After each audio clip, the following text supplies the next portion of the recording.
আসসালামু আলাইকুম। সবাই কেমন আছেন? আশা করি সবাই ভালো আছেন। তো এখন সন্ধ্যা ৬টা। আমি চলে যাচ্ছি নারায়ণগঞ্জে একটা মুমূর্ষু রোগীকে ব্লাড দেওয়ার জন্য। আর সারাদিন আমি খুবই ব্যস্ত থাকি। এত পরিমাণ ব্যস্ত যে আমি দিনের বেলা সময় পাইনি। তো সন্ধ্যায় চলে আসলাম প্রাইম ফিজিওথেরাপি সেন্টারে। এখানে একজন আ মুরুব্বি মানে দাদি বয়সী একজনকে ব্লাড দেওয়ার জন্য চলে আসলাম। সে দীর্ঘদিন যাবৎ নাকি অসুস্থ। এখন তার প্রচুর পরিমাণে রক্ত প্রয়োজন। আর যেহেতু আমার ব্লাড দেওয়া ৩ মাস হয়ে গেছে, তো আমি চেষ্টা করি ৩ মাস পর, পর ব্লাড দিতে। তো ১ম এই আমাকে ক্রস ম্যাচিং করে নিচ্ছে আমার কোনো ভাইরাস আছে কিনা। এই জিনিসটা আমার কাছে খুবই ভালো লাগে।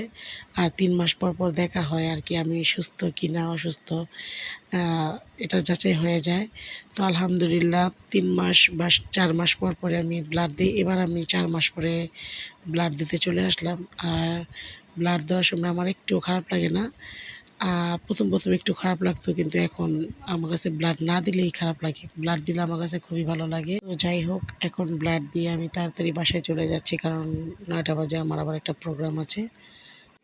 তো আপনারা সবসময় চেষ্টা করবেন আপনাদের আশেপাশে যদি কারো ব্লাড লাগে অবশ্যই ব্লাড দিয়ে সাহায্য করতে। ব্লাড দিলে আপনার কোনো পরিমাণ ক্ষতি হবে না। তো সবাই ভালো থাকবেন।